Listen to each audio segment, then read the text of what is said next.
Hey gaming fans, so today I'm doing a kind of a card discussion, and these are cards that I don't think many people play in GOAT format that actually might be good cards. So let's take a look at the first one, and that is Different Dimension Capsule. Now this one is quite an old card. It's been around for quite a while, and of course it got replaced by a better card known as Gold Sarcophagus, which, so basically Different Dimension Capsule is after it's activated, it remains face up on the field until your second standby phase. Select one card from your deck and remove it from play face down, and then during your second standby phase, add this card to your hand. Whereas Gold Sarcophagus pretty much is the same thing. It just doesn't remain on the field, so it can't be destroyed by things like MST. Now, here's where this comes into play. Like you're thinking, well, that's pretty terrible. People just destroy it. But think about the type of decks you might actually want to run it in. You're not going to grab a card, obviously, that is pivotal to your strategy, because if you do that, you're leaving yourself open to that Heavy Storm and the MST.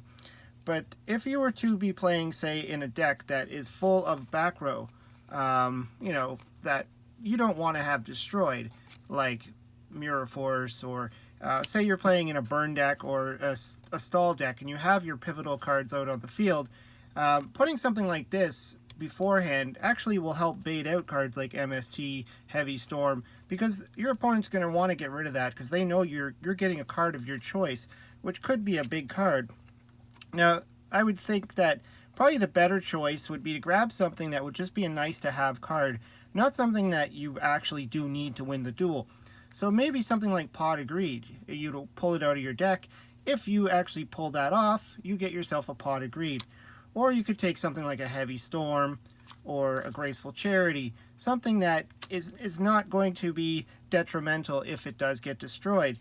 And of course, at the same time, unless it's Heavy Storm, and you have a lot of your key cards face down, then, it's not that big of a deal if it gets destroyed, and you've just thinned your deck out by one card. So that's all I was thinking about that. Obviously, it would be better to have Gold Sarc, and if you did, you get the card. You could play this in like Exodia and whatever, remove an Exodia piece, but I certainly wouldn't want to take that risk if you were playing an Exodia deck in GOAT format to actually remove a piece, unless you knew absolutely for certain that your opponent had no way to destroy this card. So that's my thoughts on that one. The next one I want to talk about is Grave Robber. Now, this is an interesting card. It does cost life points, so you select one spell card in your opponent's graveyard, and you can activate it as if it's in your hand, and if you do, you take 2,000 points of damage. So obviously it's a hefty cost. But think about how this could be mid to late game, where you could pretty much grab any spell card your opponent has played. And the typical cards that everybody does play in Yu-Gi-Oh!, especially in GOAT format, I should say, are cards like this, Delinquent Duo. I mean, there could be a ton of spell cards that will single-handedly help you win the game. And yeah, it's going to cost you 2,000 life points, but if you were to activate it on your turn, when you needed that one card that's sitting in your opponent's graveyard to clear their back row or draw you into more cards, this could actually come in handy. I probably wouldn't suggest playing more than one of these, though. I mean, unless you really built a deck around doing so. Especially if you know you're going to go into like mirror matches and stuff. But I would think one actually could take your opponent by surprise.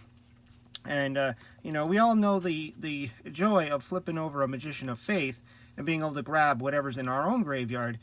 This would be, the same idea. Pretty interesting card nonetheless.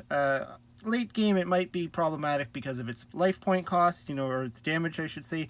2,000 damage is a lot, and we really don't have a whole lot to stop that from happening unless you're playing a life gain deck. Then the last card I wanted to show, this might see play. I don't really see it a lot, but it's Green Kappa, and this is an interesting card. It's a flip effect. A lot of people do play flip effect cards. They play things like Dekochi to draw them cards, Magician of Faith, but this could be an interesting addition, even if it's just in your side deck, just to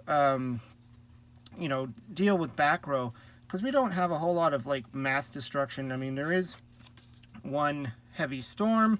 Aside from that, we have, your standard mystical space typhoon, which, you're only allowed one of each. Or if you're playing Trunade, but most people don't play Trunade unless they're playing some kind of combo deck like Cyberstein that they just need that one turn of back row clear so they can win the duel. But this is another one of those cards where your opponent might, once they say turn one, drop 2 face down cards, you get your turn, you set this, and maybe your own face down card. They're not going to expect that they're going to lose both their cards from one flip. And if somehow this guy lives and you can flip him up and destroy their back row, and then who knows what, go into like a tribute of something. And it is a dark monster. It's a warrior, so it can be searched if you really need it with reinforcements of the army. And warrior returning alive, it can bring it back.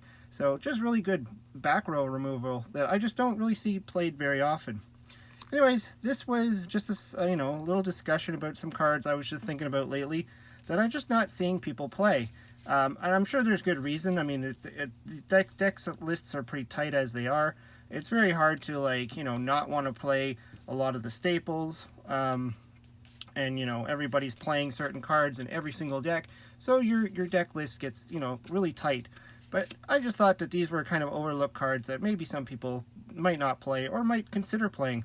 Let me know what you think, if you actually do play any of these cards.